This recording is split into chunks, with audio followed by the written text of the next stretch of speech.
Royal Rebounds TV with Calvin and Barry. Just two crazy fans of the Sacramento Kings, and they sharing their opinion. So be sure that you subscribe. It's for the fans, by the fans. Whether you chilling on the couch or wilding in the stands. For laid back conversations about the Kings, subscribe here. Staying down until we come up thinking this gonna be our year. We're here drinking beer, talking about the Kings. Be sure you subscribe so you can hear that bell ring. Yeah.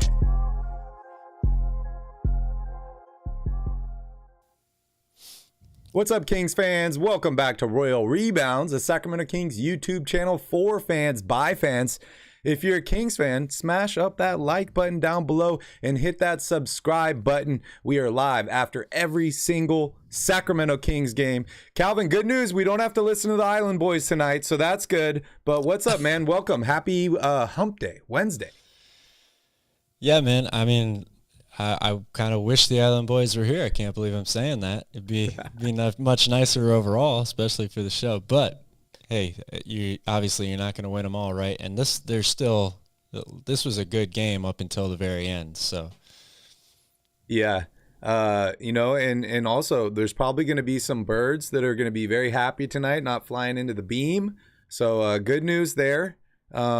All over good news, other than the fact that there was a loss. The Kings, I thought they played good. They tried their best. They were in this game. They battled one of the best teams in the NBA. Unfortunately, it's a loss. But hey, we got a 6-game road trip here. The first one is an L. But it does get a little bit easier after this. I think that the Bucks are the best team in the NBA. So any game not against the Bucks is an easier one. So things should slightly lessen a little bit here in terms of difficulty. Shout out to everybody here in the chat. We got the bouncer. He's back. The bouncer returns.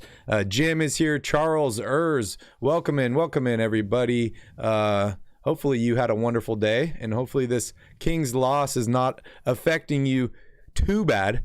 But Calvin, give me your first thoughts on the game here. Well, my first thoughts on the game are this was a good game up until the end. Rebounding is what lost this game.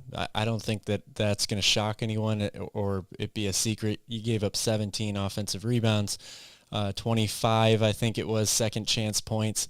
You put yourself in a really difficult position to win a game on the road against, like you said, I do think they are easily a top 2 or 3 team in the NBA.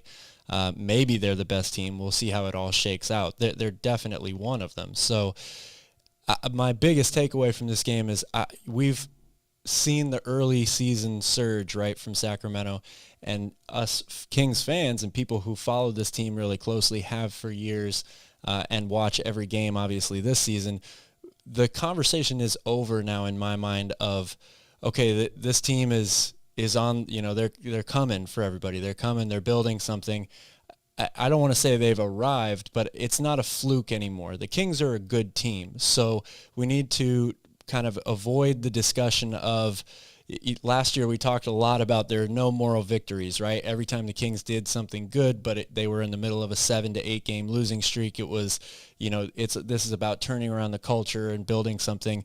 They're doing that on the fly, in real time right now. So the conversation now is, okay, what do you do to get over the hump against the best teams in the league? It's not just putting together a couple of wins anymore. It's how do you compete against the league's best so that you have a chance to win in the playoffs, because that's where this team is headed. Yeah, good point. And I don't think I mentioned it here in the start, but as you can see on the screen, the Kings lose tonight to the Milwaukee Bucks, 126-113, only 15 points for De'Aaron Fox.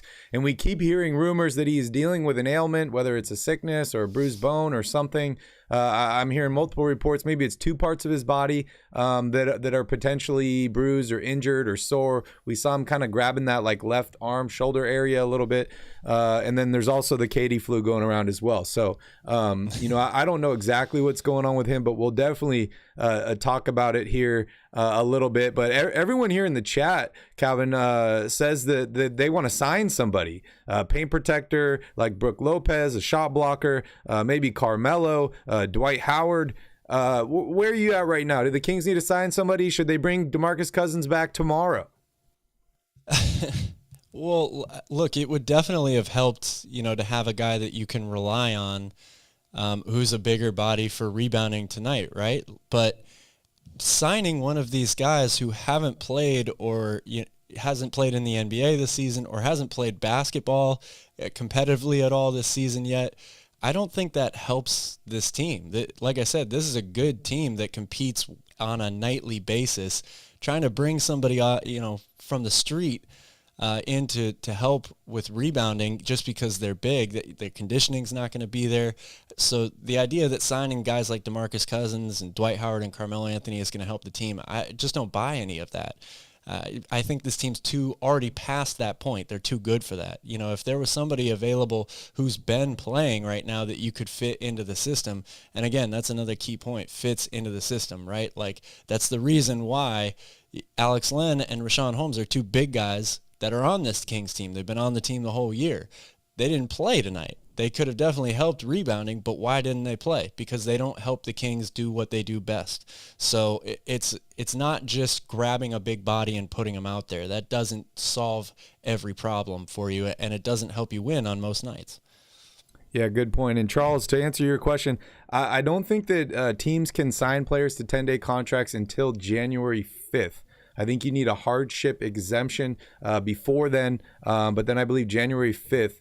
Don't quote me on that, but I'm pretty sure January 5th is the date where you can start signing players to 10-day contracts, or at least it was last season. I know that for a fact. So I would assume that it's very, very similar. Maybe Calvin can figure that out, but that's kind of where I'm at here.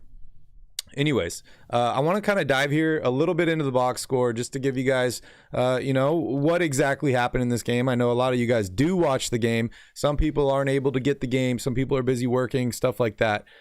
So as for the box score, the Sacramento Kings, Domantas Sabonis leads all scorers with 23 points, 12 rebounds, and 7 assists in 36 minutes. He shot incredibly well in this game, 9 of 11 from the field, 1 for 1 from three-point range, and only picks up 3 personal fouls, something we had been talking about over the past couple weeks. Harrison Barnes, 20 points for him in 33 minutes, 6 of 11 from the field, 2 of 6 from three-point range, also has 3 rebounds and 2 assists. Keegan Murray, I'd say this is a bounce-back game for him, 15 points in 27 minutes, 6 of 10 shooting from the field, 3 of 6 from three-point range, 4 rebounds, a couple really, really important rebounds and some tip passes in this game for him as well. De'Aaron Fox, 15 points, 2 rebounds, and 2 assists in 32 minutes. He did struggle in this game, only 1 of 6 from three-point range, 5 of 16 from the field. Didn't seem to have his normal burst of speed. We've been talking about the ailments, and we'll definitely talk a little bit more about that. Kevin Huerter, 13 points for him in 33 minutes, 5 of 9 shooting from the field, 3 of 6 from three-point range. He has really bounced back from that shooting slump. And Calvin, I don't think he made more than 1 or 2 threes in the past couple games. So good to see him make 3 threes in this game and shoot 50% from three-point range. For the rest of the bench, not much going on. Terrence Davis was out due to the lower back soreness in this game. 4 points for Davion Mitchell and 16 points from my guy Malik Monk. Also didn't shoot well. 1 of 7 from three-point range in this game. As far as the Milwaukee Bucks go, Giannis had another Giannis-type performance, 35 points, 6 rebounds, 7 assists. Got a little bit of help from the referees in this. He was in foul trouble for a portion of this game, and I thought that he could have fouled out due to all those missed charge calls, but we can definitely talk about that some more as well. 31 points for Drew Holiday. The dude was absolutely killing it tonight. And then Brook Lopez, 17 points and 9 rebounds in the middle, couple block shots for him as well. Calvin, anything that really stood out for you in the team stats? All I can say from my perspective is season low in assists, only 19 for the Sacramento Kings. Yeah, definitely the assist number, we've gotten used to it being really good, really high. The Bucks are a really good defensive team, and they really defend the rim very well too. So, that makes it really difficult on Sacramento to get things moving. They defend the screen and roll as well really effectively, which is where guys like Kevin Huerter and Keegan Murray get a lot of their open looks from three. They didn't have quite as many of them tonight for that reason. But for me, in the team stats, it's about two things. It's about rebounds, and not so much total rebounds, but offensive rebounds. Obviously, for Milwaukee, 17 is just way too many.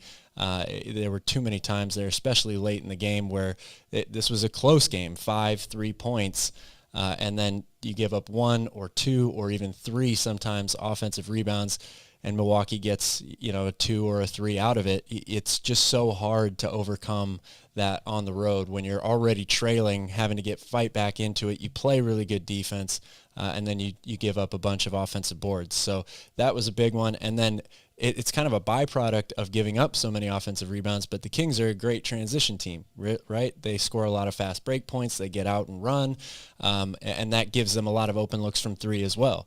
It's hard to get those looks, or as many of those looks, when you keep giving up offensive rebound after offensive rebound. It slows the pace of the game down. It takes away your ability to get out and run. You have to rely solely on creating turnovers, which the Kings didn't do a ton of in this game either.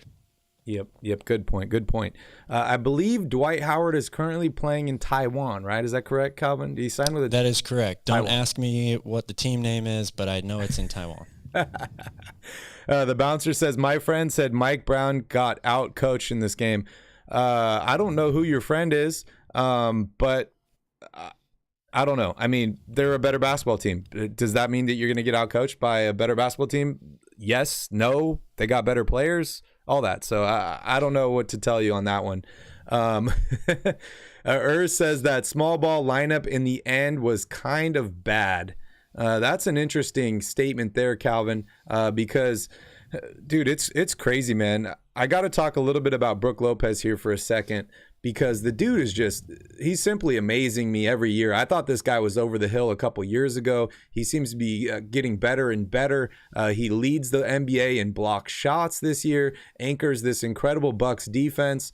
This dude bounced around to a couple different teams. You remember when the Nets traded for him? We thought that that was going to be a super team. They kind of fell off. I thought that he had fallen off a little bit, but here in Milwaukee, he's definitely revitalized his career, and this is a big Bucks team. Chris Middleton is big, Giannis is big, Brook Lopez is big, and the Kings have played well playing small ball. We saw them beat the Cavaliers just a couple weeks ago playing small ball. Calvin, what are your thoughts on kind of the finishing lineup for this team? Do you think the Kings should have gone bigger or doubled down on the small ball? No, I don't think the lineup was bad. They were, like I said, they were getting stops, first of all. They just couldn't collect the rebound. And I realize that it's hard to rebound against people who are over 7 feet tall with a small lineup. However, it's not impossible. The way the Kings were doing it was not the correct way. Look, if you're De'Aaron Fox, there were a couple times where he had perfect box out position on Brook Lopez. Now, moving a guy like Brook Lopez is not an easy task. However, when the ball comes off the rim, just being in position is not good enough to get you an over-the-back call. You almost can't even be looking at the rim at that point because you're not going to get the ball. What you have to be doing is getting super low and trying as hard as you can to drive Brook Lopez back, because that means he's going to have to extend further over the top of you to get the rebound. That's how you get the over-the-back calls. There were way too many times where Kings players were in position, in the physical right spot on the floor, but they weren't trying to push whether it's Giannis or Brook Lopez away from the basket. That's how you box out a big if you're a small guy. It's not really about going to get the ball itself. It's about trying to create the leverage needed so that it looks like they're going over the back of you. I think that that's definitely the adjustment, or not necessarily an adjustment, but something I would have been trying to point out to the Kings guards in this game. We're going to need you guys in this spot down the stretch. And I think you keep the same lineup that helps you play your best offensively, but you've got to do a better job when you're in the right position, boxing out down low. Yeah. I mean, I get what you're saying. I did see one of those where I thought it was an over-the-back foul where Fox tries to go up for the rebound and Brook Lopez just kind of pushes him out of the way, grabs the rebound. But I thought there was a lot of bad calls in this game. And I know I've said that multiple times. And the reason I say that, Calvin, is because I can't be fined, dude. I cannot be fined by the NBA. I cannot be fined by the Sacramento Kings. So I'm going to say the refs are trash all day long. I'm going to say it over and over and over again. There was so many bad calls in this game. We saw like 4 Kings players next to each other all trying to draw a charge, and Giannis gets the foul call. It's just really, really incredible to me. I think they missed a ton of calls they just missed in this game. I think that Giannis should have fouled out in this game. I saw Davion getting dirty, man. The dude is just getting right in there. While I was watching this game, I was looking up league leaders in charges because I thought that I'd see Davion Mitchell up on that list, or at least on per 36 or something like that. He's nowhere to be found. But the willingness of this guy to give up his body to get charges has been incredible. The last couple games, I see him just jumping right down in there inside. Maybe the timing's off a little bit. Maybe he, doesn't have the respect yet from the referees. We know star players do get calls. That's no secret there. But he's definitely putting himself in the right position. And I honestly think that he should have gotten at least 2 charges in this game, which, could have affected the game. Maybe not. I mean, you lose by 13. 2 calls don't really make up 13 points there. But calls like that are such big momentum shifters that it could have definitely helped the Kings. Shout out to everybody that's just joining in right now. Key Kings, good to see you here. Central Valley, good to see you. Sac Kings 005 says, we're one big away from being able to match up with the lineups like the Bucks. I mean, I think we did match up with the lineup against the Bucks in this game. We were in this game. We didn't play defense, but neither did the Bucks. We were down 3 at the end of the third quarter. We cut the lead to 1. I think we were a healthy De'Aaron Fox away from winning this basketball game, honestly. What did I say going into this game was the biggest matchup? Fox and Drew Holiday. Drew Holiday. Now, Drew Holiday didn't do much in the fourth quarter, luckily. Giannis did enough on his own for offensively, yes. But he had a phenomenal first half and a great first 3 quarters. 31 points, I think, if I'm not mistaken.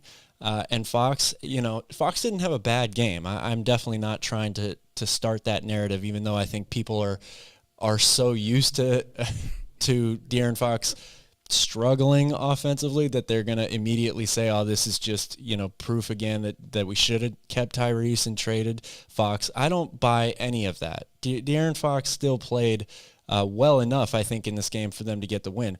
But that was a huge matchup. I mean, Giannis is Giannis. As you saw tonight, there's only so much you can do against him. Maybe a charge helps you, if he fouls out of the game, but he's just too good. And tonight he hit his free throws. Like, that's another thing that we haven't talked about yet. Giannis is shooting 62% from the free throw line this season. He was 9 of 10 against the Kings tonight. And made both of his three-point attempts. And made both of his 3-point attempts. So putting him on the line is absolutely what you want to do against him, because you don't want to give him just dunk after dunk after dunk. Tonight he made his free throws, so give him credit. The Kings got outscored by 10 in the fourth quarter, and a lot of that was due to Giannis offensively. But Drew Holiday's 31 points, it was huge, absolutely huge for Milwaukee. Yeah, I couldn't agree more.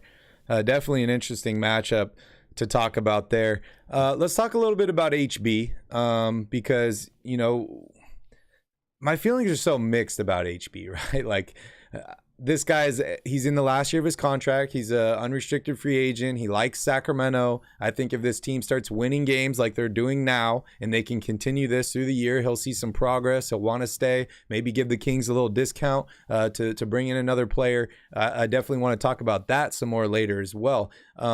But, 20 points for him tonight. I thought he shot the ball well, not exceptionally well from 3-point range, but he shot the ball well from the field, was there, only 3 rebounds. He seemed like he was more involved in that, whether it was tipping balls out, stuff like that. But I like what I saw from Harrison Barnes offensively and defensively tonight. This is the Harrison Barnes that if he had showed up, in this form, we'd probably be 13-6 right now, 13-5. There was some games that we really could have used him earlier on in the season where he just wasn't quite there. he seems to have found his stride or found what his position or his duties are on the Sacramento Kings team. So I want to give a little bit of love to Harrison Barnes. And Calvin, I want to hear your thoughts on him because honestly, Sabonis, Barnes, and Murray, I thought played really well tonight. Yeah, I thought they both played very well. I mean, look, I agree with everything that you've said, and we've been talking about it now for a couple of weeks. Harrison Barnes has been really good, limiting the number of three-point attempts, making sure that he's looking towards going to the basket, focusing on rebounding, and playing good team defense. Those are the things that at this point in his career he does best, and that's how he helps this team win ball games. So I have no problems with. I really don't have many problems with the way any of the Kings played tonight. It's like we said before, they were in this game basically the whole way through. The fourth quarter got away from them because they gave up a bunch of, again, offensive rebounds, and Giannis, put the ball in his hands and kind of took over. I think De'Aaron Fox tried to do that a little bit, and we'll talk more about him. I would have liked to have seen the Kings go more aggressively for offense through Domantas Sabonis. Malik Monk's another guy that had a huge first half, helped the Kings stay close and get off to a really good start in this game. Just 2 points in the second half. I thought he settled big time for outside jump shots in the second half. He was doing a great job of getting to the rim, getting great looks from the mid-range in that first half, and that kind of really fueled him and got him going. Second half, it was all threes and outside looks at the basket. Yep. Quite a few guys were doing that. De'Aaron Fox was one of those guys too, right? Trying to get them all back with one shot. Fox looked tired to me in this game towards the end, whether it was him dealing with the illness or the Katie flu or whatever the hell's going on. A lot of shots, very short. He had an air ball. So Fox, Monk, they seem to feed off of each other, energy-wise, play-wise. So when one of them doesn't seem to play well, the other one doesn't seem to play as well. So definitely missed both of those guys in the fourth quarter. But like we said, this is the best team in the league. Calvin, I know early on in the show you mentioned maybe top 2, top 3, but I think you picked the Bucks to win the championship this year. Oh, yeah, they are my pick. I'm just saying, Okay. If you look, the Celtics right now have earned the best team in the league in my mind. They were the defending Eastern Conference champions last year. They beat Milwaukee. I know Chris Middleton wasn't healthy, but they beat Milwaukee in the playoffs. They've gotten off to the best start. They have the best record in the league. To me, they're the best team right now, but I still love the Milwaukee Bucks. I think that if they're fully healthy, they could easily, win the championship this year.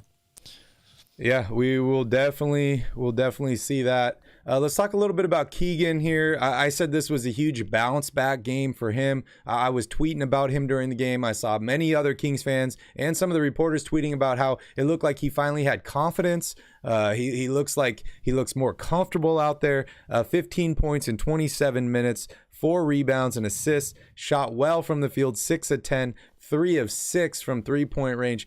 I liked everything I saw out of Keegan Murray tonight. He looked comfortable on the defensive end of the floor. He was going after rebounds. He was putting himself in the right position and was shooting the ball well. It's funny, kind of like the same thing we're talking about Fox and Monk and all that. Everybody seemed like they fell off in the fourth quarter of this game, right? And honestly, that's what's going to happen when your team, is close and they don't score much. They had 19 points in the fourth quarter, so they basically almost the whole team fell off. You know what I mean? Well, and again, give credit to the Bucks, who are a championship level team in a close game at home. That's when they turn it on, right? They're a really good defensive team. So it goes both ways. Absolutely. And shout out to Keegan Murray's brother. I know he was seen in a walking boot. So it'll be interesting to see if he can play tomorrow for their college and if he's healthy or not. But anyways, back to Keegan Murray. I think this dude looks like a totally different player than he has the past couple weeks. And I like that. That's a good sign for him. That's a good sign for us.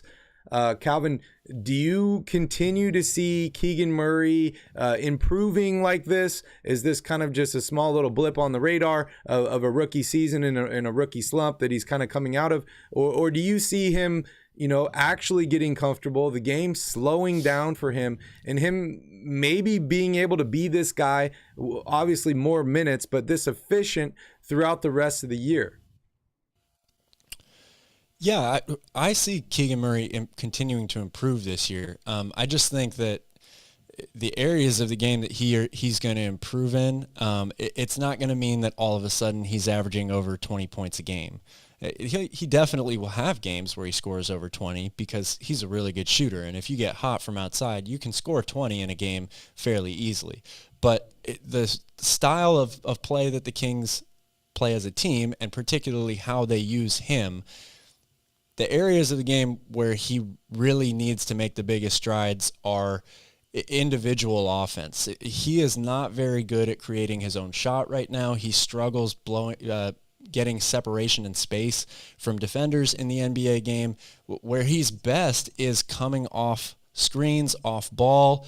Sabonis finding him for back cuts, double pin down screens, all this stuff to get him a wide open look.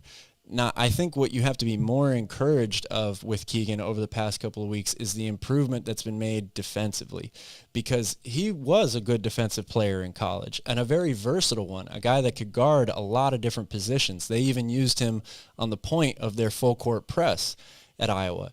But in the NBA, again, for a guy that is not in the top 1% of athletes within the NBA game, catching up to the speed, strength, and athleticism of the NBA is going to take some time. I think he's been much, much better as an off-ball defender. You saw even in this game today, they used him on a lot of different guys. He was guarding Giannis for a little bit. He guarded smaller guys. He was on Middleton. So those are, I think, really encouraging signs about Keegan. He's a good shooter, and shooters have slumps, just like Kevin Huerter, just like even Steph Curry sometimes, but he'll shoot his way out of it eventually. Defensively, I think you got to be really encouraged with where he's come, within the first 25 games of the year. Yep. Shout out to Sass. Shout out to Lee, PK, Pika House. Look over there. Welcome in, guys. Welcome in. And everybody else that I didn't mention. Central Valley King. Thank you guys so much for joining in here. Love hearing from you guys in the chat. So keep it up. But yeah, I mean, honestly, I want to just kind of resonate what everyone else, or what a few people at least, are saying here in the chat. What's up, Brian? Basically the Kings played, they competed. This wasn't Kings basketball is what Lee says, and I agree. Season low in assists with only 19. The ball movement simply wasn't there. But, despite all that, despite the Kings shooting worse from the field, shooting worse from three-point range, getting out rebounded, losing, the turnover battle, losing the fast break battle, they were in this game with 3 minutes left. That's the crazy thing about it. De'Aaron Fox is sick. Malik Monk 1 of 7 from three-point range. Like all that, and the Kings are still in this game against the best team in the NBA. You get a couple more stops on Drew Holiday. You get a couple more fouls on Giannis. And you're right in this game and in a position to win it on the road in Milwaukee. So I want to say there are so many positives you can take from this game. It's unfortunate that we lose. Of course, I wanted the winning streak to continue. But, we got to just pick ourselves up off the ground and get ready for the next game. I was on a Twitter space prior to this stream starting, and I was just kind of basically saying the same thing, but basically saying like, hey, our fan base has been emotionally battered for so long that when we win a game, we are so high, and when we lose a game, we are so low. And it's just this emotional roller coaster of high and low and high and low. You look at a good team like the Bucks. If their fans, if they lost this game to the Kings, would their fans be bummed about it? They'd be like, oh, we lost, and they'd move right on and be talking about the next game already. That is what it takes as a fan base to improve and have your team get better and better. So, we're new money on the block right now, Calvin. We're 13-10 right now. We don't really know how to act when our team is somewhat good. We're still bashing our best players in De'Aaron Fox, and I've even seen people bash Domantas Sabonis this season, which has been absolutely outrageous in my mind because I think the dude is putting up an all-star caliber season. But I just want to kind of be here and just tell everyone to just take a deep breath, relax. We're still a couple games above 500. We're still playing decent basketball, and this Kings team is a much, much different basketball team than it has been over the past 16 seasons. Yeah, absolutely. like I said, to begin this show, there's no reason to feel bad for yourselves if you're the Kings players or Kings fans. This is a good team. The narrative, at least for the short term of the Kings being a laughingstock is over. They're a good team. They're a playoff team. It's about how looking at these games, comparing yourselves against the league's best, that's the next step to get to. That's the next what you're chasing. So how do the Kings correct some things so that they can win these games instead of just being competitive? No more dodging good players and good teams. You got to go at them, and you got to take them down if you want to get to the top of the pyramid. Calvin, you mentioned to me kind of earlier on you love what Sabonis did tonight, but you'd like to see him be a little bit more aggressive, especially late in the fourth quarter. The dude is 9 for 11 from the field, was playing incredibly well. What do you think he did differently there in the fourth quarter, and what would you have done or told him if you were his coach? Well, look, I just think that Sabonis, he's had a phenomenal season. As you mentioned, I think it is an all-star caliber year. The dude has just been so great, and he does so much for this team. In late game situations, especially early on this year, De'Aaron Fox was awesome, and he was also fully healthy. He was not shying away from contact. He was hitting difficult shots. His efficiency was off the charts. He was the best clutch player in the NBA in the fourth quarter for a good portion of the beginning of the season. So they definitely had a huge, reliance on him in those situations. I don't know exactly what the deal is with him, how injured he is, if it's more than one injury, but he's clearly not the same, especially in those moments when you need him the most. You've got a guy who's incredibly efficient. I mean, he scores 20 points on, 10 shot attempts, usually per game. He's a good free throw shooter. I think they're too reliant on the system in some ways to a fault in those late game situations, especially like tonight in the fourth quarter, where I would have really liked to have seen him more aggressive, looking for his own shot or looking for a way to get to the foul line. He's such a pass-first guy, and that's how they play, right? And we talked about how the assist numbers were down, the ball movement wasn't there. Well, that's a lot in part because Milwaukee's a really good defense. They take away those backdoor cuts that Sabonis usually drops dimes to guys for easy buckets at the rim, dunks and layups and all that stuff. So if that stuff's being taken away, take what the defense is giving you, man. Shoot that elbow jumper a few more times late in the game. Take it right at Brook Lopez, pump fake him a few times, get him in the air, and get to the free throw line. I would have, if I was the coach, I would have said that. And definitely, if I'm De'Aaron Fox, I'm saying, look, man, you're having a great game. Fucking take it to these guys right now, man. Let's finish it off, Yeah, definitely. Sabonis, 7 assists for him tonight, only 2 turnovers. Nobody on the Kings tonight had more than 2 turnovers, so that's good news there. But they also didn't turn the Bucks over very much, and they did lose that turnover battle. I mentioned Terrence Davis was out in this game. I think that Terrence Davis probably could have forced a couple more turnovers in this game. The dude has been an absolute ball hawk on the defensive end of the floor. And also, if a healthy De'Aaron Fox was there and all that stuff as well. I do want to talk about Fox, but before we do that, I want to mention, first off, that Domantas Sabonis right now is number 3 in the NBA in screen assists. I think that's pretty important. I'm taking a look at a bunch of those advanced stats and starting to finally see some Kings players show up on there, which is great. Honestly, I want to see Davion on the charge statistics. I think he deserves to be there. He just needs to get a couple more calls his way. Also, Kevin Huerter seems to be back on track. Shooters shoot. He's making shots this game. I would have liked to see him take more than 9 shots in this game because he was shooting well and he was shooting efficiently, and he was making some of those threes that we expect of him. Give me your thoughts on Kevin Huerter, and then we'll go into De'Aaron Fox. I mean, bounce back game, I don't know if it really applies. He definitely shot a lot better. It's good for a shooter to see the ball go through the basket, right? Like, I think he definitely needed some of that to regain, a little bit of his former confidence or early season confidence that he had. But just like I was not worried about Keegan Murray through his slow stretch, I'm not worried about Kevin Huerter either. This is a tough team when you're an outside shooter to get open, clean looks against. He did enough, I thought, in this game for the Kings to be in a position to win. Double-digit scoring, like 3 threes. If you get that out of Kevin Huerter every night, you're going to be in a good chance to win. So happy to see that he had a better game shooting the ball, and hopefully there's even better games to come in the future. Yeah, Charles, Kevin did not have that many open looks. I agree. The ball movement was not there tonight. I think they needed to do more to get guys open. It's just really, really tough when you play against a really, really good team like the Milwaukee Bucks.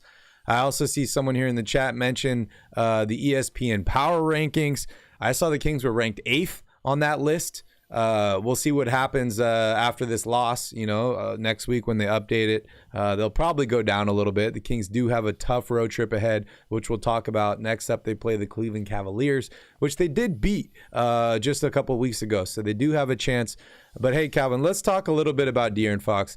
Guy says Fox is a 6'3" Harrison Barnes. You agree or disagree? I disagree with that. I disagree as well. I understand your frustration, but those guys are much different players. The thing that Fox is missing right now is the speed. I do not see the speed out there, and that's probably dealing with whatever illness or thing that he's dealing with. Is he doesn't have the speed. It doesn't seem that he has the wind, and he just he ran out of energy in this game. He was putting shots up short, just didn't have it in the fourth quarter, wasn't the go-to guy that we really needed out of him. I think a lot of those things are things that we've seen in the past, over the past couple years, but I thought that things had changed a little bit this year. He looked like a much different guy until we heard about this flu or sickness or whatever is affecting him. We know, we're a quarter of the way into the season. There's a lot of guys that are beat up. They've played a lot of games so far. 23 games is a lot. It's a lot of games for an NBA player, especially some guy that plays 30 to 36 minutes a night. But De'Aaron Fox has improved. I think he's improved every single season that he's been in the NBA. He's improving in multiple categories: points, assists, less turnovers. He's shooting the ball much better. So I'm definitely seeing a lot of improvement from him. But right now he does look like a different guy. That makes me wonder whether he should be out there playing, Calvin. I've heard a few people talk about it. I see some people here in the chat saying that he should sit, let Davion, let Malik Monk run the show until Fox is ready to come back. Give me your thoughts on that. I just can't. First of all, I don't know what his injury is. So I can't make that call. I'm not sure anybody can make that call except for him right now. Does it hurt the Kings to have him out there? That's an easy question for me to answer. No, it does not hurt the Kings for him to be out there.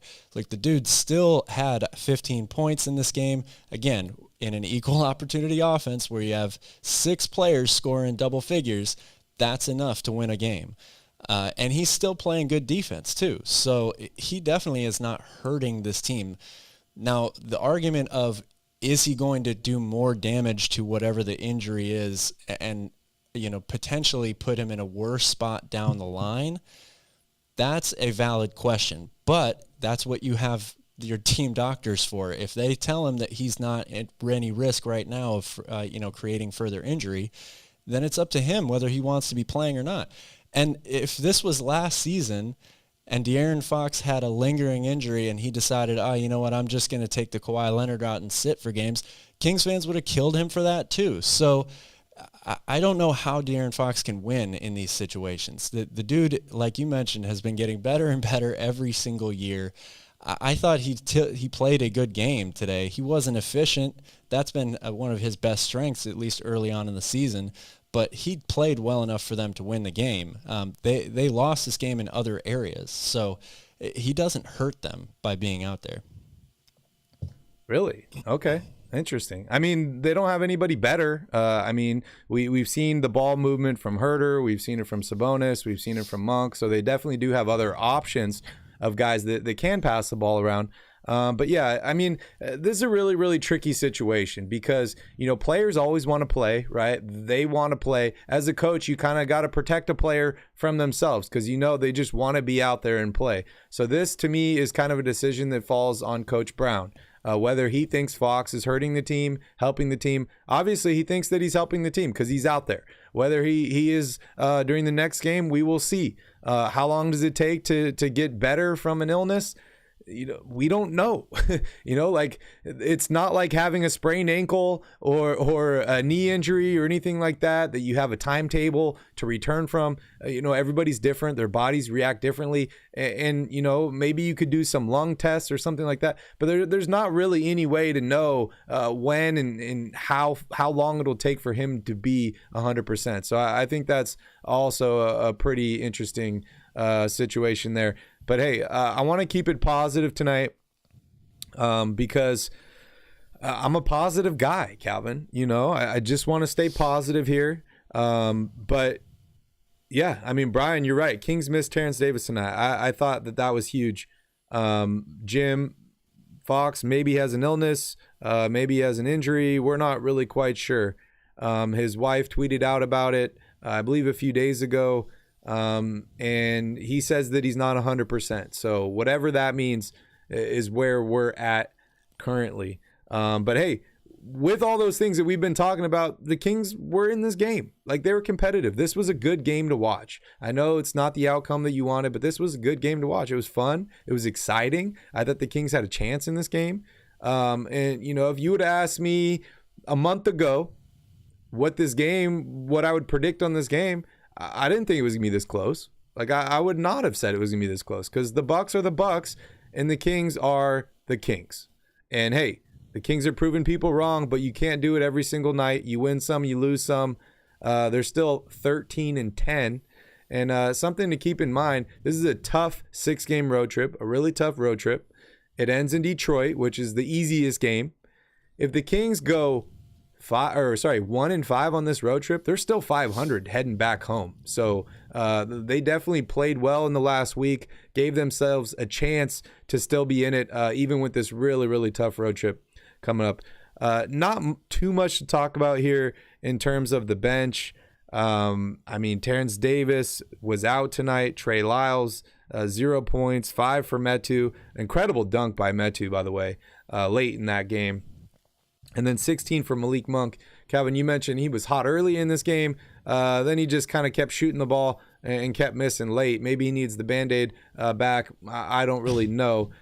Give me your thoughts on Malik Monk, and then I want to move on here. Also, real quick, De'Aaron Fox officially moved into number 2 in all-time assists for the Sacramento Kings. He is just behind Mike Bibby, and I think he will definitely pass him and end up in that number 1 spot.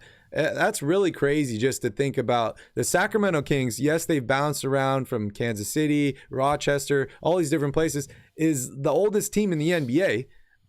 And we still have a guy in year 6 that's like number 2 in assists, potentially going to be number 1. We saw Rondo play 1 year here in Sacramento, broke all the assists, single season assist records. So it just goes to show how much turnaround we've really had with this roster. But Calvin, yeah, go for it. Malik Monk. Well, yeah, I mean, I said my piece on him already. I felt like he got off to a really good start.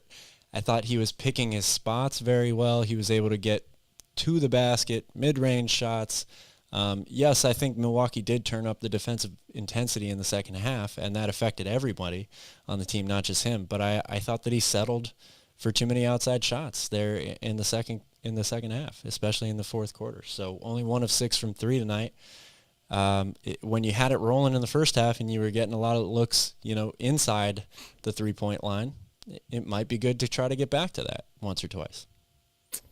Yep, he's definitely going to be watching some game film after this and probably want some of those shots back, that's for sure. Key King says people are complaining about Mike Brown not giving Fox enough minutes to get his groove going. What are your thoughts on that?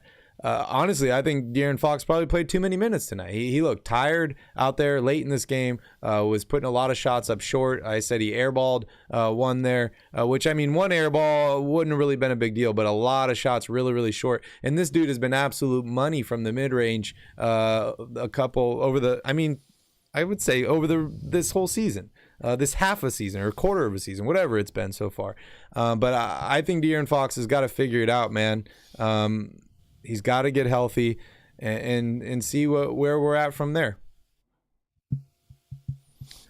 PK says the downside of Mike Brown's crazy defense is the guys will get hurt in the long run.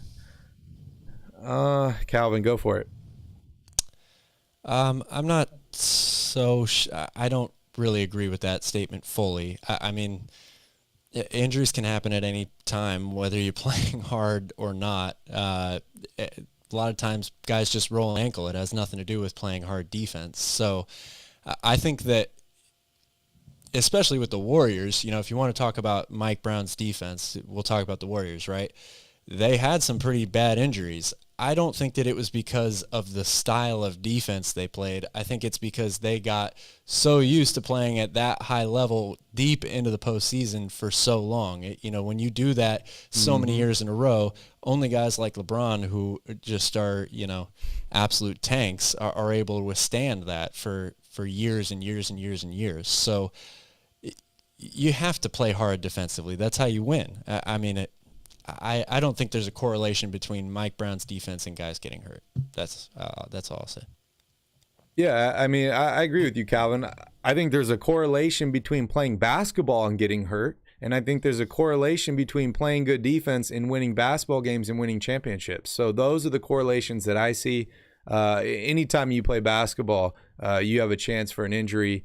I mean, look at the Celtics and the Suns right now. The Celtics are almost up 40 at the end of the third quarter. They're still going to be playing defense. They're still going to be playing basketball, trying hard. What a whooping. That's crazy. The two, I guess, best teams or best rated teams going at it. And the Celtics seem to be the better team tonight. That is quite interesting. All right, next up, are we done talking about this game? Anything else you want to say about this game tonight? I mean, the Kings lost to the best team in the NBA. Let's close the book and move on. Are you cool with that? Yeah. Yep. We're on to Cleveland. All right, on to Cleveland. It's almost Cincinnati, but not quite Cincinnati. On the way to Cleveland, let's talk about a new NBA award that was just announced, Calvin. I didn't pick up the name of this award. It was some dude's name. I don't remember who it was. I'm a bad person. But anyways, the NBA is going to unveil a new award this year for the best record in the NBA. So whatever team has the best record in the NBA at the end of the season will win this new award. Calvin, give me your I guess first impression of this new award, what it represents, and whether you're in favor or not. I don't like it. I don't feel like it represents anything. Why do you need an award for having the best record in the league? Your award or reward is that you're the first seed in the playoffs, or that you get home court advantage. That's your award. No team is going to, put that trophy up in their trophy room. Absolutely no team will do that, especially if they don't win the whole thing, right? What are you going to say? Oh, yeah, we see that trophy right there? We were the best team in the league that year. Oh, so you won the NBA championship. No, we lost in the first round, but we were the best team in the regular season. That's what that award is for. Yeah, you see that? It says 73-9 on it. It was such a good year. Oh, yeah. And then we blew a 3-1 lead in the finals and lost. That's why we don't have a ring or a finals MVP award to show you. Just this stupid trophy that says we won this many regular season games. I think it's stupid. Straight up. I mean, it seems, I don't want to call it a participation award because not everybody gets it, but it kind of is. It just seems like they just keep another award. Let's throw another one in here. Is there going to be an award for the team that lost the most games too? Are they going to get an award next year?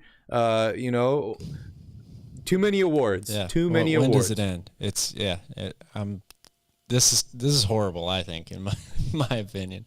I certainly would not be excited about this if I was a player. You're not playing to win regular season games. You're playing to win the championship. No, I mean, you're not. I do have to say, though, So Calvin. what are we going to have, are they going to celebrate now at the end of the season, last game of the year? They're popping bottles of champagne in the locker room because they have the best record in the NBA? Hey, the Minnesota Timberwolves would be doing that. Oh, yeah, they probably would. And I'm not going to lie, Calvin, I would be doing that too if the Kings had the best record in the NBA. I wouldn't be calling it a participation trophy at that point. I would be fully enjoying it. But hey, from my perspective right now, participation award. That's all it is. That's all it is. All right, let's talk a little bit about how to improve the Sacramento Kings. Whether it's through a trade, whether it's in the off season. I think I'm still in the boat of like sit pat right now. I like what we have unless something falls on the floor in front of me and I can pick it up and it's going to help me win a bunch more basketball games. I'm probably staying away from it right now. I like the chemistry on this team. I think they all like each other. They want to play together. I like the coaching staff. And I think this team is extremely deep. So I'm not in the favor of making a big move currently. This could change. To all the people that at me and say, well, you said this last month. Yeah, I changed my mind. I changed my opinion. I'm allowed to do that. But as of right now, I think I'm okay sitting back and not making any big moves.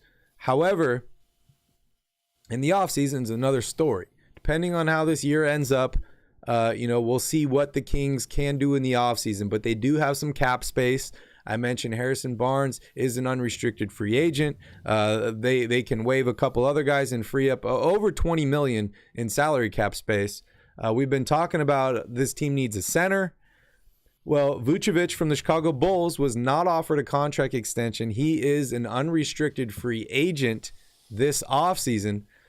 Calvin, we touched on this briefly on a previous episode. But would you consider bringing Big Vooch to Sacramento to play that center role? I don't think I would. And the only reason I say that, I like Vucevic as a player. A guy his size that can stretch the floor with outshot. He hasn't really shot that well from three this season. I think he's around 33, 34%. But he's been better than that over the course of his career. Very skilled big man, a good passer. But to me, if Mike Brown's going to be the coach and this is the style of play that they want to go with, I don't think it works to have him and Sabonis out there. It would work from a spacing standpoint because Vucevic can, space the floor with his outside shooting. But the speed of the play, the style of play, he's not a particularly great rebounder for somebody that's his size. I like Vucevic as a player. I just don't think it works within Mike Brown's system. Okay, I can respect that. Charles, that Keegan snatch away from Giannis, it was sexy. Sexy is a good word for that. I think that was sexy. Calvin, any other guys you really are targeting this offseason? Or we could even talk about before the trade deadline. Are you still kind of in the same boat as me? You think the Kings should try and make a little move here? You think they should bring in Howard or Cousins or make a big trade? Where are you still at as far as like this season and the trade deadline? Because what are we, we're a week? I think we're like a week away from when like half the league becomes trade eligible. Yeah. I'm not making a move right now, heading towards the trade deadline. If the Kings lose, not, heaven forbid, but if the Kings lose 9-10 games in a row and they really start to fall back, then I'm going to be a little bit more aggressive. Monty McNair, I've said this a number of times, it's his job to try to improve the team always. Like, he should be looking for scenarios, guys who are available. He should be making phone calls around the league. He should be doing his due diligence, but there's no need to make a move right now. Before the game started today, the Kings were in 4th place in the Western Conference, right? Like, they're way, way ahead of what many people expected them to be this year. And they're, as Mike Brown likes to say, trending in the right direction. Defensively, they're getting a little bit better every day in practice. This group is playing well together. So I'm not going to mess with it right now. And even at the trade deadline, depending on what things look like, how the Kings are playing, where they are in the standings, I'm not going to make a move just to make a move, especially knowing the fact that I've got a young team that's going to be locked up for a little while. Most of these guys are, and I've got a lot of cap space this offseason to work with. So that's where I'm going to make maybe my big move. Yeah, speaking of the standings here, here's a look at the Western Conference standings. The Suns are getting worked right now. They're going to lose to the Celtics, so they'll shift down to that number 2 spot. I mean, you look at this. The Kings are 13-10. They're 2 losses out from the number 1 seed in the Western Conference, a quarter of the way through the season. When's the last time we saw that? That's absolutely that's ridiculous, Calvin. That's ridiculous. It's ridiculous. It's obvious what's being done out here. It's on a nightly basis. I hope the world can see now what's really going on out here. I hope the world can see that the Kings are improving. They're getting better. Don't get yourself down if you lost this game. Just move on to Cleveland. Move on to Cleveland. And on that note, Calvin, I want to take a look at the next couple games, unless there's anything else that's kind of on your mind. No, we're on to Cleveland. We are on to Cleveland. All right, so the second game of a very, very tough 6-game Eastern Conference road trip against some really big basketball teams, the Bucks, the Cavs, the Knicks, the Sixers, and then it ends against the Raptors and the Detroit Pistons. This game is on Friday. It's a little bit earlier of a game. We will be live probably around the same time as tonight, 6 p.m. or so. Cleveland is favored. Wow, 71.2% chance. We don't care about any of those. We don't care about those. Terrence Davis is still listed as out. We'll see if he is able to return on Friday from the back soreness. D Wade or Dean Wade is currently listed as out for the Cleveland Cavaliers. Calvin, give me a preview of this game, because this is a really big team against a team that plays small ball. The Kings won. When was that? When was that last victory? I can't tell you when, but I can tell you the final score. It was 127-120.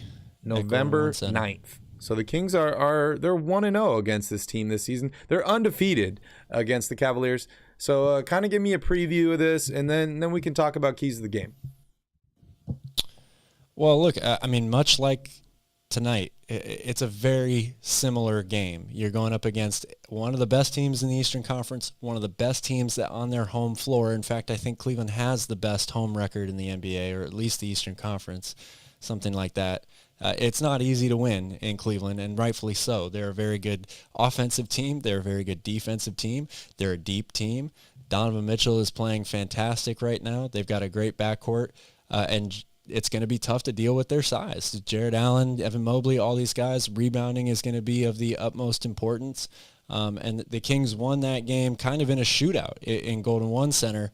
The style might not be quite the same, or the pace might not dictate itself quite the same as it did in that first game. So every possession is going to be super important. Turnovers are going to be incredibly important. And for the Kings, offensively, trying to manufacture some easy buckets so they don't have to struggle trying to score in the half court all game, getting out and running, and a lot of that obviously is going to be tied to rebounding as well, securing the rebound and getting out in transition. Mickey Icky Sticky says, howdy. Is Jaren Jackson Jr. available? I wish. He would fit this team absolutely perfect. If the Kings would have drafted him instead of Marvin Bagley, we'd maybe be in a different situation here. But I mean, we could say that for quite a few different people. But yeah, Calvin, this Cavs team does have the best home record in the NBA. They're 11-1, only one loss at home. We just saw them beat the LA Lakers the other night after giving a standing ovation to LeBron James at their home arena in Cleveland. But this team has a ton of size, all those bigs you mentioned. But honestly, their best player in Donovan Mitchell, the guy they brought in this offseason, is quite small. So I think that does help the Kings, at least defensively on the wing, and trying to slow him down. But the dude is so quick. He's so fast. He's just got like this burst of speed. But I'm interested to see how De'Aaron Fox is going to look in this game. He's got to bounce back in one of these games, right? You can't be sick forever. So I'm really going to look and see where Fox is at mentally, how he looks physically, if he has the energy in the second half of that game. And then honestly, Calvin, I'm probably going to go with what your recommendation tonight was. If Fox is not looking like that guy and Sabonis is, I'm going to keep feeding Sabonis inside. I'm going to ride that guy all the way to a victory in Cleveland if I can. I think he's got to stay out of foul trouble, and I think you got to get the bigs. You got to get the bigs of Cleveland in foul trouble. So that's either Sabonis going at him. That's some of these guards going at him. I really hope Terrence Davis can come back soon because I think this team is missing him. But my game plan is going to be attack the paint, attack the paint, attack the paint. I want the Kings in the bonus early. And I want them shooting a ton of free throws in this game. And I think that's pretty much going to open up the rest for them. What's your keys? Yeah, absolutely. I'm going to say rebounding is definitely going to be my number one key right now. Transition opportunities, fast break points, trying to manufacture some easy buckets. And then I'm going to look to the Kings bench, which has been a big strength of theirs for most of the season. They've gotten a lot of really good contributions from multiple guys off this bench. Yes, not having Terrence Davis hurts from an offensive standpoint, but if you can find a way to get Trey Lyles going 8 to 10 points, something like that, Chimezie Metu 7 to 10 points, something like that, to add alongside a guy like Malik Monk or even a Davion Mitchell. This is, the Barry Trap game. It's Davion versus Donovan Mitchell, but we've seen Davion have a lot of success actually early in his career defensively guarding Donovan Mitchell. So they'll definitely be using him, I think, a lot on Donovan in tomorrow's game. But the bench is going to have to find a way to come up with some points. Yeah, Friday's game. Friday, sorry. Terrence Davis is out with lower back soreness, so hopefully he is available to come back soon. I see a lot of people in the chat saying Sabonis, made Lopez look stupid today. He outplayed Zubats. He's a lot bigger, plays bigger than his size.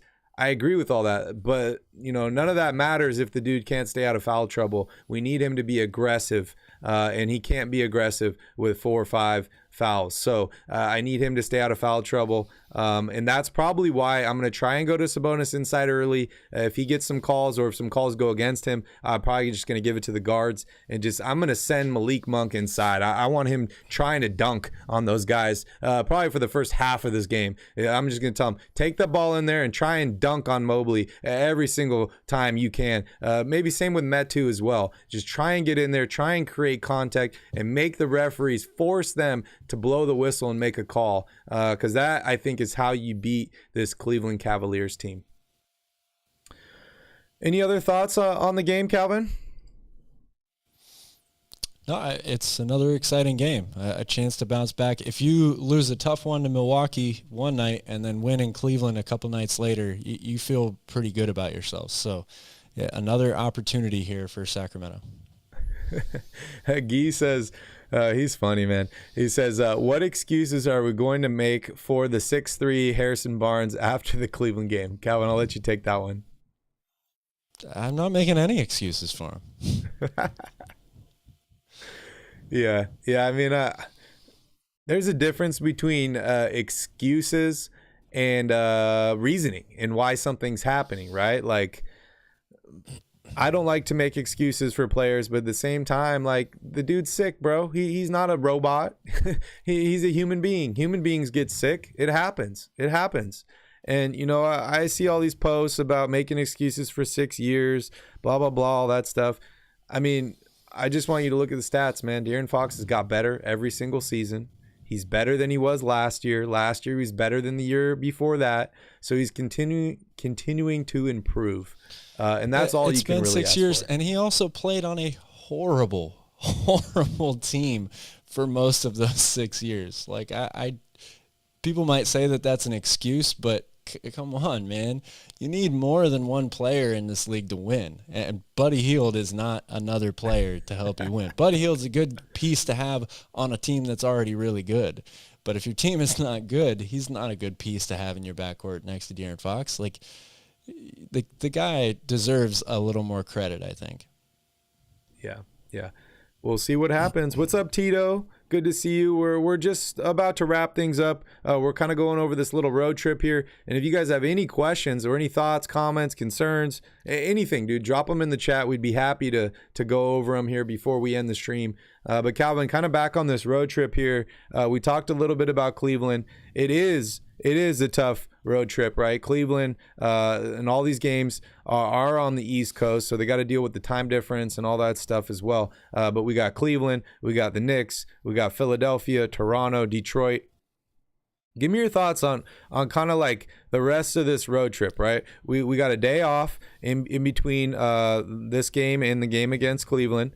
We got a day off between Cleveland and New York. Then we get another day off between Philadelphia, and then we have that back-to-back before one day off before Detroit. So let me know how you are approaching the rest of this road trip if you're the coaching staff. I mean, I think you approach it the same way you approach every road trip. Yeah, you're telling your guys all the same things, right? Take care of your bodies, get rest. You know, you're in New York City. There's going to be maybe some temptation to go out and do something. Championship teams don't do that, right? Like, guys stay focused unless maybe you're Dennis Rodman and you have Michael Jordan to pull you in. But the Kings don't have either of those guys, right? So I think you just are saying you're taking this trip one day at a time. You're focusing on each team one game at a time and trying to make sure that you get enough rest and take care of your bodies in between. Yep, good words of wisdom there from Calvin. PK says our top guys played like trash and we still had a good game. Yeah, I wouldn't say trash, but they did not shoot well. You're right. We got out rebounded, a lot of different things, but they still were in this game, which I think is a good takeaway.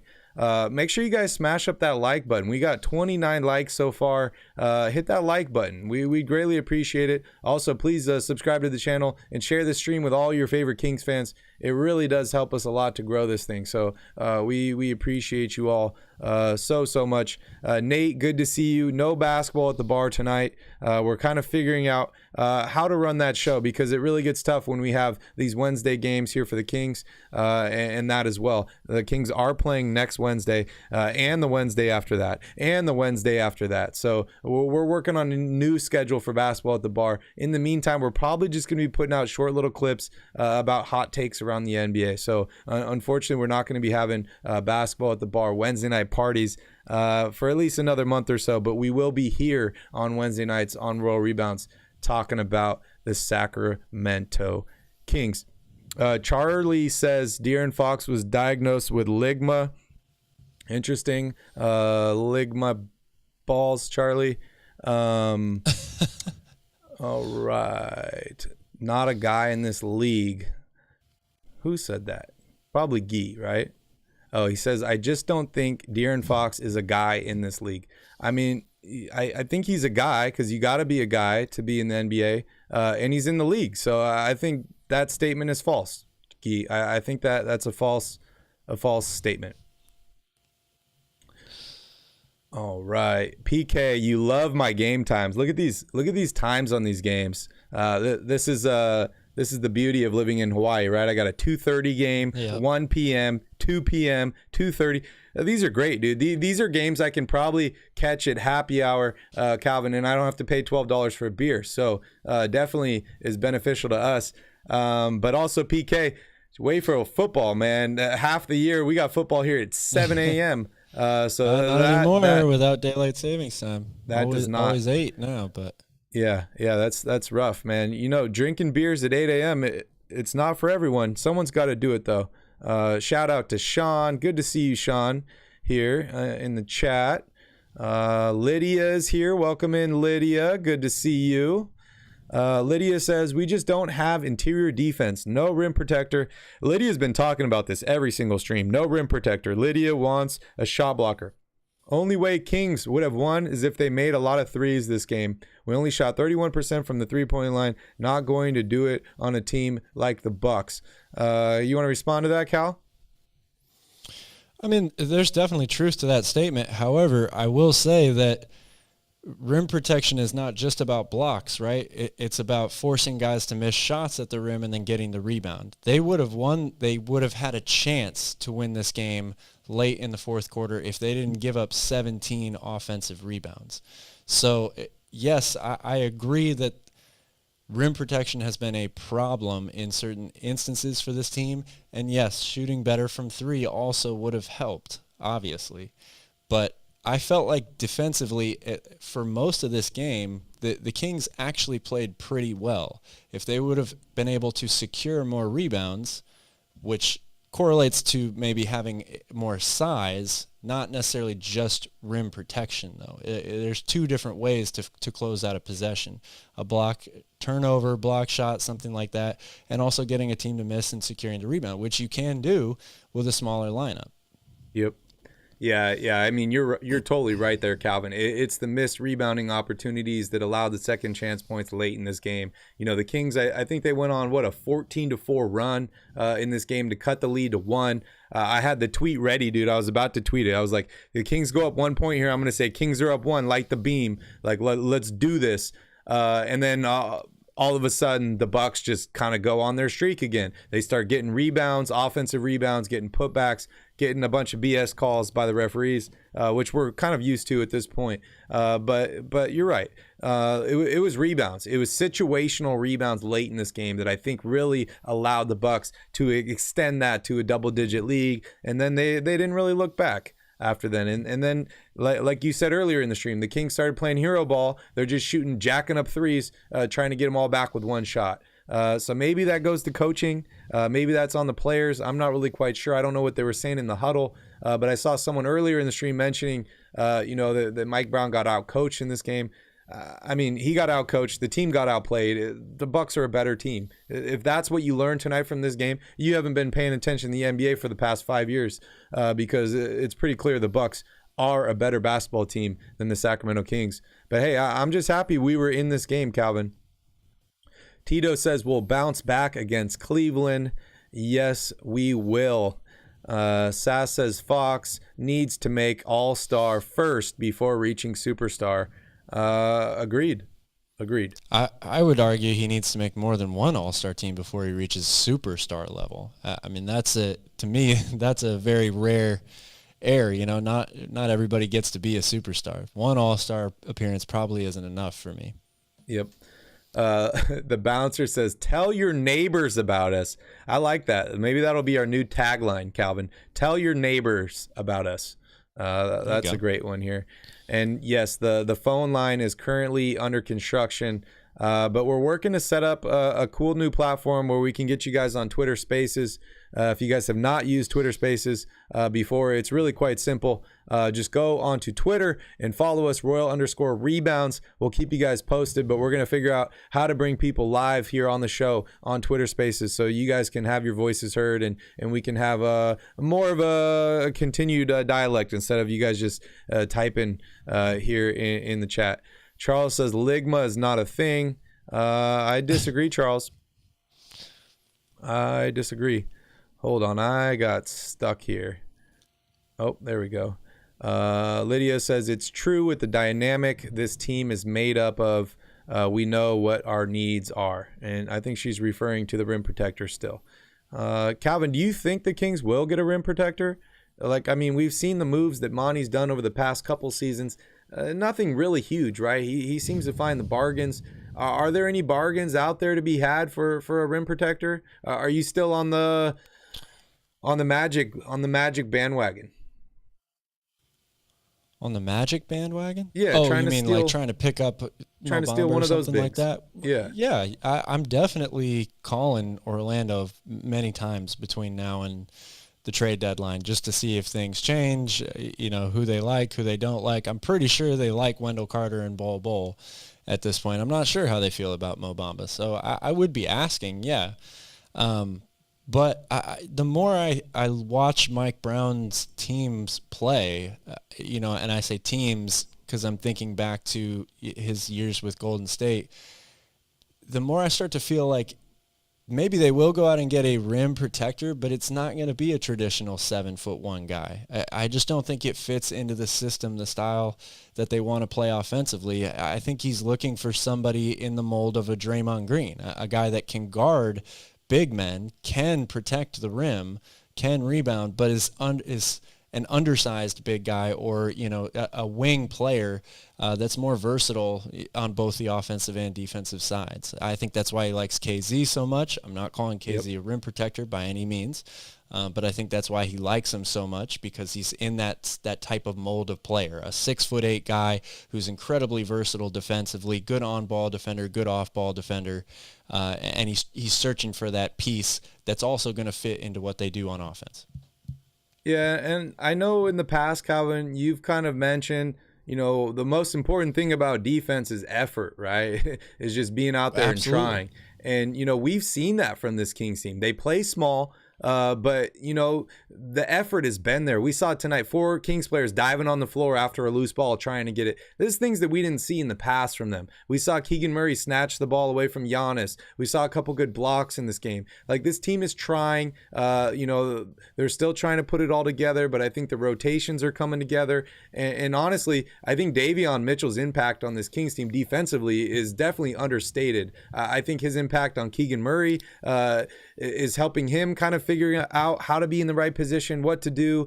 Having another young guy that just went through a rookie season being right next to you and telling you kind of how things go and stuff like that will definitely help you as a player. But I think Davion Mitchell is the defensive leader on this team, and I'm seeing a big improvement from a lot of players. I think the work ethic is contagious, and you said it, effort, right? I'm seeing the effort from them, which is definitely important. Sean says Fox is indeed a guy.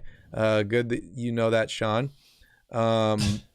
The bouncer wants to know who your player of the game is, Calvin. I'm going with Giannis. Yeah, I'm going to go with Giannis as well. Kings player of the game, I think Sabonis. That's a pretty easy answer for me. Definitely Sabonis. Charles, he's heading out. Thank you so much for hanging out. We appreciate you. We will see you on Friday. Sean says, I think Fox will be fine. He is trying to play through something. And yeah, I agree with Sean here 100%. And dude, honestly, Guy, I love you, but complainers are going to complain, man. If Fox was sitting out, they'd be like, oh, Fox can't handle a little sickness. Michael Jordan's winning championships while he's got the flu, and De'Aaron Fox can't play through it. And then he's out there and people are like, what's different? What's wrong with Fox? He just doesn't look like the same guy. It doesn't matter what he's going through or what if he plays or doesn't play, like he's still gonna get hate. So I gotta say, at least being out there, giving it all, trying his best, and playing through things, like I gotta give him credit, man. I do. I really do. Charlie says 1 p.m. football on the East Coast is the worst. I always wonder about that. I've never lived on the East Coast, but that's got to be wild to be like at a club or a bar at nighttime and have live sports on. That's got to be crazy.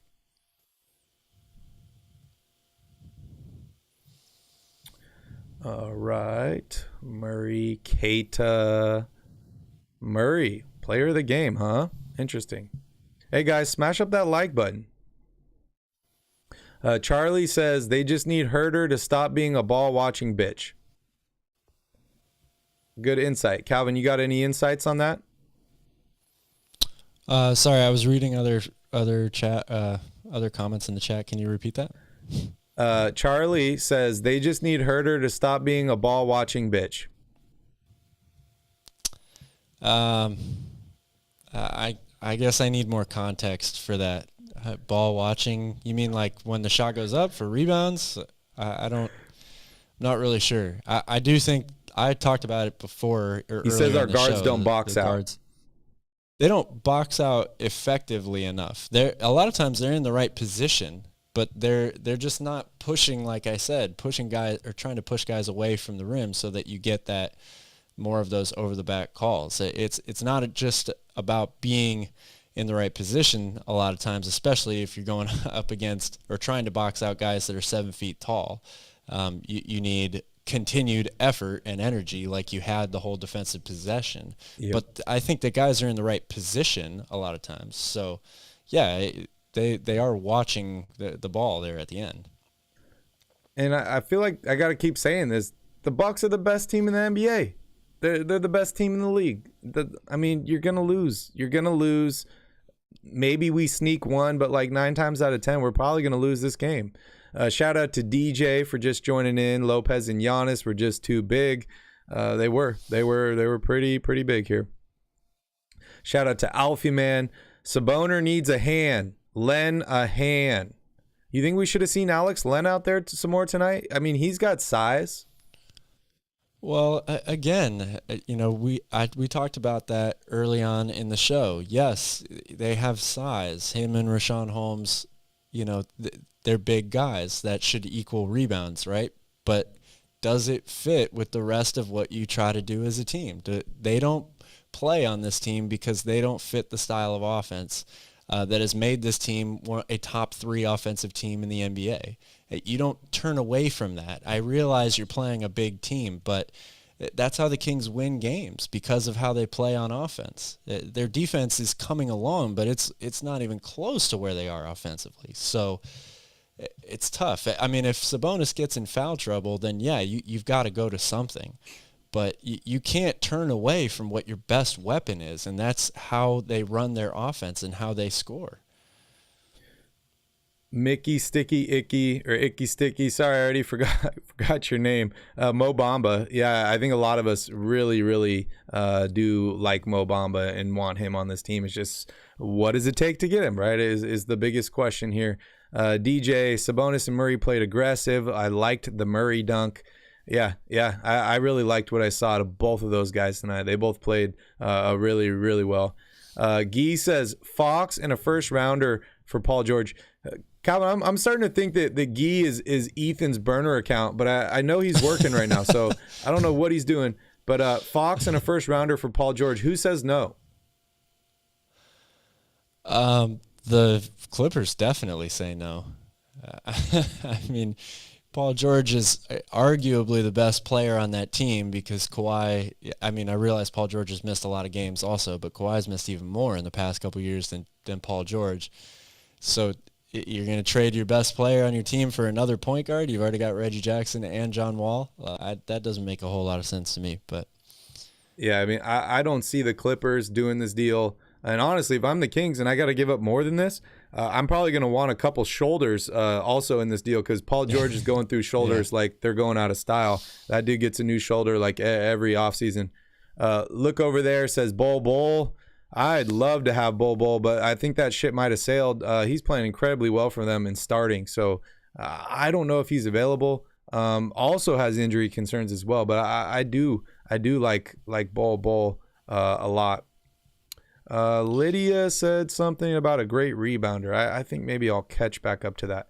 But moving down here, shout out to Alex from the Hair and Lydia, Beard podcast. What I'm trying to say is that the Kings did defend the Bucks well tonight with a small lineup. They got them to miss shots, but they gave up a ton of offensive rebounds. And I made a point early on in the show that the guards were in position for the rebounds, but when you try to block out as a guard somebody that's 6'11" or taller than that, it's not about just standing in with your back behind them and hoping that you can out-jump them for the ball. You have to be pushing them away from the basket the entire time. You don't even go for the ball. You have to be pushing them away from the basket the entire time so that they have to make more of an over-the-back effort on you, which hopefully leads to some fouls. If they were able to do that a few more times because they're in the right position to do it, they limit the number of offensive rebounds that Milwaukee gets, and that gives you a chance to win, because when the game is 103 to 105 and you give up 2 offensive rebounds in a row, and now you're down 109 to 103 without even really having an offensive possession, that's a huge killer. So they could have done a better job with the players that they had on the floor tonight. Alex Len boxing out Brook Lopez is obviously a better option than De'Aaron Fox boxing out Brook Lopez. But Alex Len on the floor on offense is not a better option than having those small guys out there. So you have to play to your strengths and do what it takes to get rebounds and win. That's my point. Maybe they need to do the James Harden and just throw your hands up when they're going for the rebound. Get the small guys inside with Cleveland in front of those bigs, and then as soon as the ball comes off, they just jump up and throw their hands up. Maybe we'll get some over-the-back calls or something like that. Or if you remember, what was it, JaVale McGee tried to post up Isaiah Thomas years ago when Isaiah was still with the Sacramento Kings. And the video is hilarious. If you haven't seen it, check out the video on YouTube. He just flails his arms. He's like 2 feet taller than Isaiah Thomas. But Alex says, what's up, bros? Hot take. Is it too early to say Sabonis is the new face of the franchise? That's a tough one. That is a really, really tough question. So Calvin, of course, I'm kicking it to you. He's definitely trending in that direction, right? Like, I mean, I still think that Fox is the best overall basketball player on this team. Sabonis is an all-star in the NBA, and he's having an all-star season, in my opinion. I keep going back to it's harder to be an all-star as a guard in the NBA than it is as a big man. But, I mean, it goes both ways. The number of skilled big men in the league is not nearly as many as the number of skilled guards in the NBA. That's just athleticism. That's how your body works, right? So They're both great players, and I think if Sabonis continues this pace and he makes, 3 all-star teams in the next 4 years for Sacramento, then maybe he will be the face of the franchise. But as of right now, Fox has played so many more games. And he's been the best player on this team for so long. He's on a max contract. All of those things add up to what you would expect the face of the franchise to be. If it changes and it becomes Domantas Sabonis, that's certainly not a bad thing. I don't think anybody's going to be upset with that. We're in this like maybe weird transition phase right now. Yeah, I kind of feel similar. I think if Fox regresses or doesn't improve anymore, then Sabonis could be the face of the franchise. But, honestly, I think that Sabonis is probably peaked. Not that that's a bad thing, because it's good to be at your peak. But I don't think De'Aaron Fox is even close to peaking. I think that this guy can continue to get better for the next couple seasons. And if that happens, then no doubt in my mind he is the franchise player. But I think that's an interesting question and definitely something to keep an eye on. Charlie says, the Kings need someone who can knock out Jordan Poole with a straight right for sure. Yeah, maybe. I don't want Draymond Green on this team. I do not. No Draymond Green. He's old. I think he's going to get overpaid. Whoever gives him that contract, maybe it's good for a season or half a season. I think the dude has already regressed, and he's going to continue to regress. And it doesn't really show. I mean, like, you can see it out there, but it's not really going to show until you take away the 2 best shooters in NBA history. And once those guys are gone, Draymond Green's going to look like a much, much different player. That's for sure. Shout out to C. C says the Kings only had 19 assists. You are correct. That is a season low for the Kings. Definitely not going to win many games when they're not moving the ball as much as they should be. SS, welcome in. Hello. Good to see you here. Drew was pissing me off. Yes, he was. He just kept making shots, man. Just kept making shots. DJ says Fox dove on the ground and played scrappy, just couldn't land shots. I agree. The energy there, the effort was there. He seemed like he ran a little bit out of energy towards the end of the game, but the effort was definitely there. And he wasn't making those mid-range shots that were absolute money for him earlier in the year. So I think he is working through something. It'll be interesting to see, how long it takes for him to get back to being himself. Hopefully sooner rather than later. DJ says, would have liked more Monk going strong to the hoop. If nothing else, get their guys in foul trouble. I couldn't agree more. And Very honestly, that's my game plan for Friday against Cleveland. Send Monk to the hoop.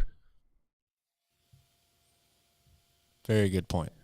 Lydia says, so what about a great rebounder then that can help us, who can get on that consistent basis, a trade? I thought Sabonis was that guy. Obviously, I think Sabonis is that guy. But yeah. I guess the question is is one great rebounder enough? You look at a team like Cleveland, they got 3 good rebounders. Right? You look at a team like Milwaukee, they got multiple guys that are really good at rebounding. So I think Sabonis can be that guy. I just think that they're playing a better team tonight, and honestly, they just didn't have it. What do you think? Yeah, I mean, again, trying to solve the problems of rim protection and rebounding and all that stuff doesn't always mean that you need somebody 7 feet and above to add to the mix. It helps to have size. It helps to have length. But when you play small, you've got to rebound by committee, right? And we've talked a lot this season about how a lot of these guys, for their size, are really good rebounders. You look at it tonight, De'Aaron Fox, he is a good rebounder for a guy his size. 2 rebounds. Now, again, maybe that's because he's not healthy. I don't know.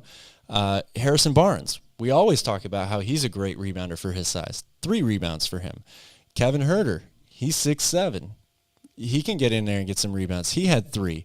I realize that they're going up against a great rebounding team, but it's about energy and effort and coming together as a team to collectively grab the board and having multiple guys box out one big man so that a smaller guy can sneak in there and steal one. There's ways to get around it. It's not easy by any means, but I think the Kings have proven at this point that they play this small ball lineup because it works for them offensively. It's better than works for them. They're one of the best offensive teams in the entire NBA. So now you've seen the defensive rating slowly get brought up because they're getting better, in the half court, playing together on a string and rotating and covering up the 3-point line, which has been a huge problem. Now it's about figuring out how to get that last piece of the puzzle together. How do we all crash together and make sure that we, secure the rebound even against these bigger teams? All right, and the last question of the evening, is Michigan going to win? Calvin? If we're talking about the national championship, absolutely they are. Oh, man. Anyways, thank you guys so much for hanging out tonight. We appreciate you all. Please don't forget to smash up that like button, hit that subscribe button, and hit that notification bell so you're notified every time we put out a new video. We do plan on putting out more stuff very soon, not just post games. But thank you guys so much for watching. Unfortunately, the Kings do lose tonight, 126-113 to the Milwaukee Bucks. But we will be back on Friday. Calvin's going to be sporting the gold chain if we win the game, which I think is definitely a realistic possibility. On to Cleveland. Calvin, any last words for the royal family out there? Thanks for watching. Bring your cowbells next time. I'll bring the chain because we got a win coming our way. Hell yeah.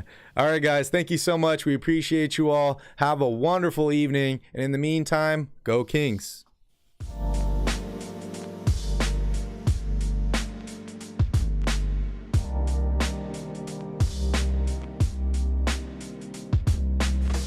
Aloha.